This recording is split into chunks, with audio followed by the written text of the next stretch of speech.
원장님 안녕하세요. 네, 안녕하세요.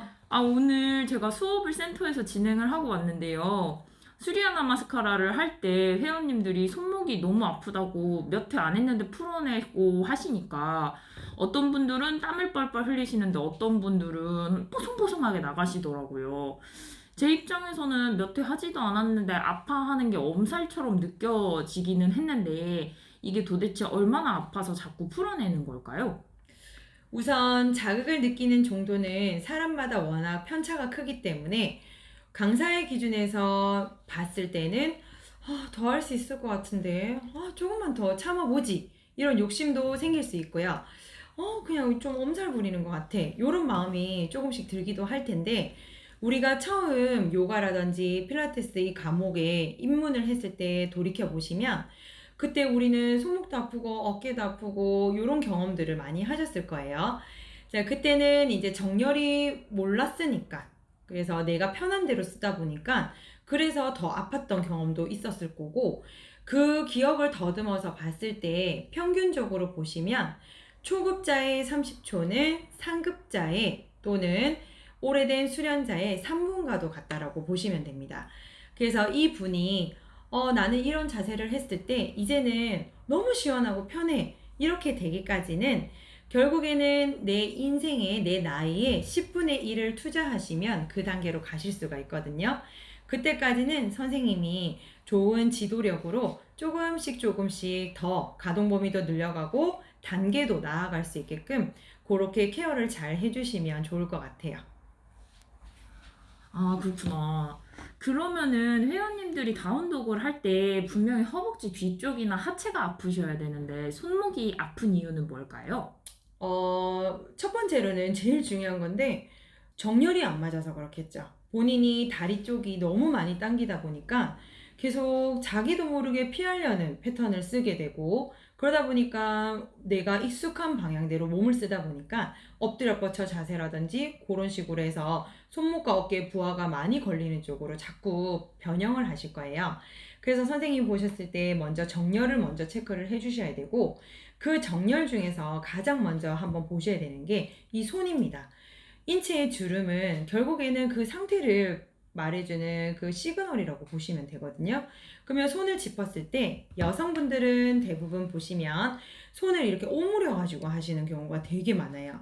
그래서 요거 힘을 분산시킬 수 있게 열 손가락을 쫙 열어서 자, 이 힘을 손끝 마디마디까지도 힘을 실어 주시고 그리고 요 사이사이에는 공기를 하나 머금고 있다는 느낌으로 요렇게 잡아 주셔야 되는데 이때 이제 받치고 있으니까 손목에 주름이 생길 거예요. 그러면 이 손목의 주름이 한쪽으로 편향되어 있다. 그러면 거기에 힘이 많이 실려 있으니까 당연히 나중에 손목 너무 아파 이런 상황이 생기겠죠.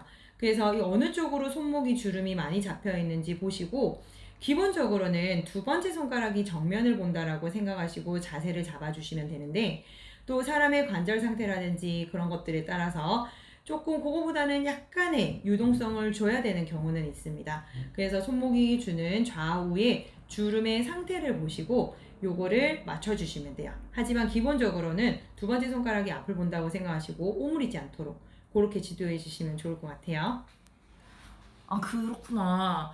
그러면 GX 수업일 때는 제가 앞에서 데모를 보여주다 보니까 뒤에 가서 잡아드리기가 힘들던데 대처 방안이 어떻게 될까요? 우선은 대처 방안은 팔꿈치를 대는 방법이 있어요. 그러면 만약에 이분이 손목에 질환이 있다, 아니면 평소에 너무 아프다 라고 하시는 분은 미리 이제 수업 시작 전에 오늘 견자세 들어갈 때는 우리 회원님은 팔꿈치를 바닥에 대고 갈게요 라고 설명을 해주시는데 단 강사님이 꼭 아셔야 되는 게 팔꿈치를 바닥에 대는 자세는 초급용 자세가 절대 아닙니다. 그래서 그때는 햄스트링 자극이 더 커지거든요. 그래서 이분이 너무 당겨가지고 이제는 어깨가 아플 정도로 버티는 자세가 될 수도 있어요. 그래서 그때는 이제 무릎을 살짝 접으시라든지 이렇게 하시면 되고 블럭이라든지 이런 도구들을 이용하시는 것도 좋고요.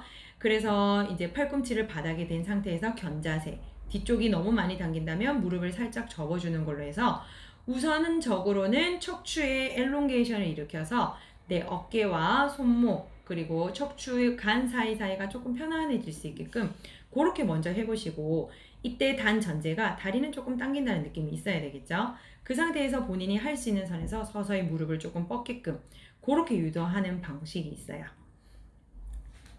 아, 그러면 수업하다가 봤을 때 회원님께서 제가 조금만 도와주면 완성해낼 수 있을 것 같을 때는 좀 핸즈온을 어떻게 잡아드리는 게 좋을까요? 일단 그 흔히 사용하는 그 핸즈온의 공식은 있어요. 그래서 이제 체중을 발 뒤꿈치 쪽으로 실을 수 있게끔 강사가 그 회원의 머리 쪽으로 가셔가지고, 그래서 청고를 뒤쪽 살짝 무게를 실어서 밀어주시면 이분이 햄스트링이랑 종아리는 굉장히 시원하게 당기실 거고요. 오히려 어깨와 손목에는 부하가 안 걸리면서 가벼워지는 느낌을 받으실 거예요.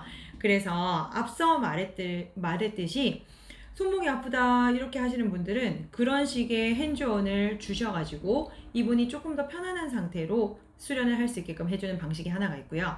또 두 번째는 무릎을 조금 더 펴셔야 되는데 안 된다든지 이런 분들 같은 경우는 그분의 뒤쪽으로 가서, 발이 밀리면 안 되니까 발 뒤꿈치 쪽을 강사가 발 아치로 받쳐주시고 무릎 바로 위쪽을 손으로 잡아가지고 체중을 뒤로 쭉 주면서 잡아당기시는 거예요. 그러면 이러면서 다리가 너무 당겨요. 너무 시원하다. 내지는 이게 다리에 자극이 오고 이제 어깨랑 손목에는 부하가 안 걸리구나. 그렇게 해주는 방식이 있습니다.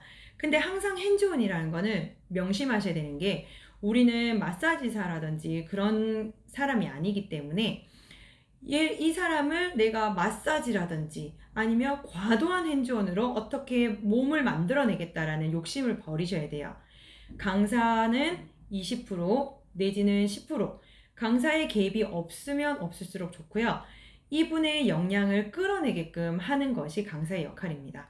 그래서 회원이 80% 이상의 힘을 쓰시고 나머지 부족한 2% 정도를 강사가 채워준다라고 생각하면서 그렇게 핸즈온을 접근하셔야 되고요. 그리고 마지막 중요한 거, 공식이라는 건 있지만 이 핸즈온이라는 것 자체는 모든 건 케이스 바이 케이스입니다. 이 사람 몸에 맞게끔 적용을 해야 된다는 거예요. 그래서 워낙 몸은 다르게 지금 생겼기 때문에 그 상황에 맞게끔 핸즈온을 들어가셔야 돼요. 그래서 그 디테일한 방식은 이제 과정에 들어오시면 가르쳐 드리겠죠? 네, 감사합니다. 네.